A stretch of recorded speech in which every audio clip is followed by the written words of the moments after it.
Tu es en train de reprendre tes études ou de préparer un concours tout en étant parent. Et là, tu te sens débordé, au bord de la crise de nerfs et tu as envie de tout laisser tomber. Alors avant de laisser tes enfants au bord de la route ou de mettre tes cahiers au feu, reste avec moi parce que je vais te parler de 3 erreurs à éviter que font tous les parents dans ton cas et je vais te donner des conseils pour pouvoir caser tes révisions dans ton emploi du temps et réussir tes examens et concours sans te mettre toute la famille à dos.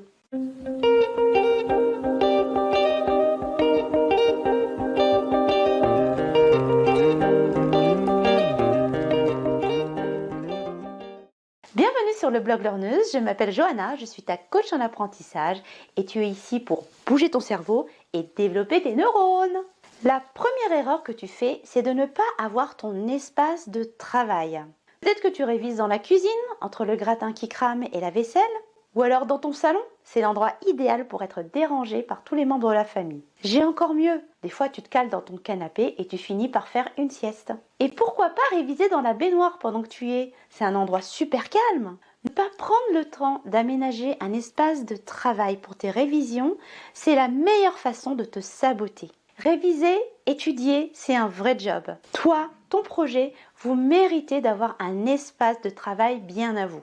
Alors un espace de travail, c'est pas forcément un bureau de PDG. Tu peux juste aménager le coin d'une table où tu pourras poser ton ordinateur portable, tes cahiers, tes livres, tes stylos, tes feuilles.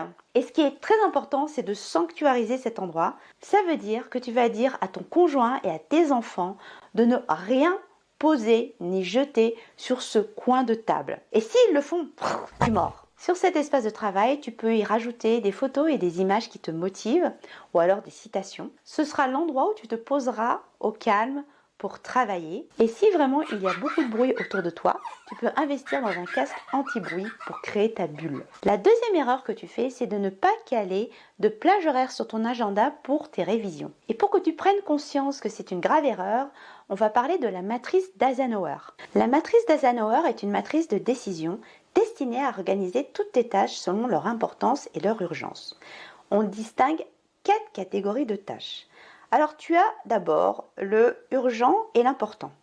Imagine, tu dois prendre rendez-vous chez le médecin pour la bronchite de ton petit. Tu dois le faire maintenant. Ensuite, tu as les tâches urgentes mais pas importantes. C'est par exemple ton meilleur ami qui t'invite à son anniversaire et tu dois lui répondre. Ensuite, tu as les tâches qui ne sont ni urgentes ni importantes. Ton fils est passé de 1,60 m à 1,75 m cet été et tu dois trier tous ses vêtements. Et puis après, il y a les tâches importantes mais pas urgentes. Et souvent, ces tâches-là sont négligées. Dans ces tâches-là, on trouve souvent tous les grands projets qui vont avoir un impact significatif et positif à long terme sur notre vie, mais qu'on laisse de côté faute de temps parce qu'on gère les 3 autres cases.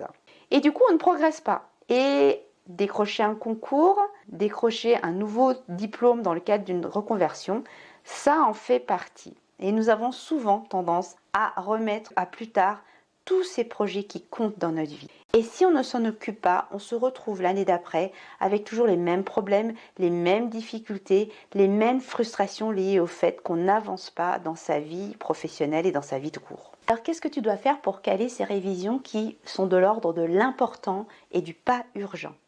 Eh bien, tu dois prendre rendez-vous avec toi-même. Ça signifie que tu vas caler des plages de rendez-vous sur ton agenda, 1, 2, 3 ou 4, suivant tes disponibilités, comme si tu calais le rendez-vous d'un dentiste, le rendez-vous avec ton boss, un rendez-vous client.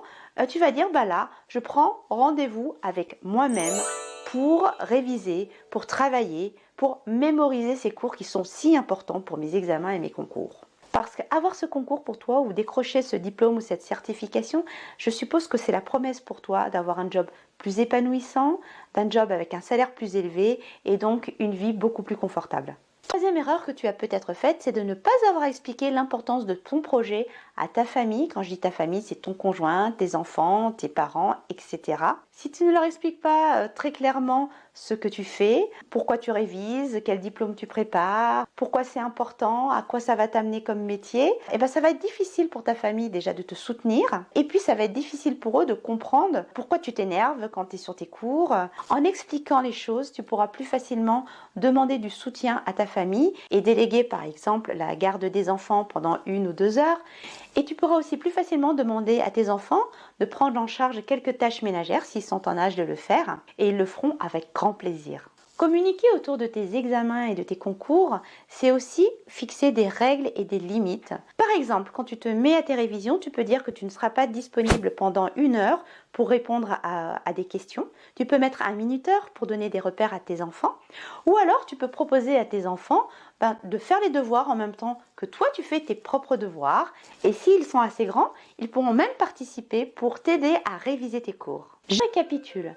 Si tu veux mettre toutes les chances de ton côté pour être admis à tes examens et à tes concours, voilà ce que tu dois faire. 1. T'aménager un espace de travail. 2. Prendre rendez-vous avec toi-même pour caler des plages de révision. 3.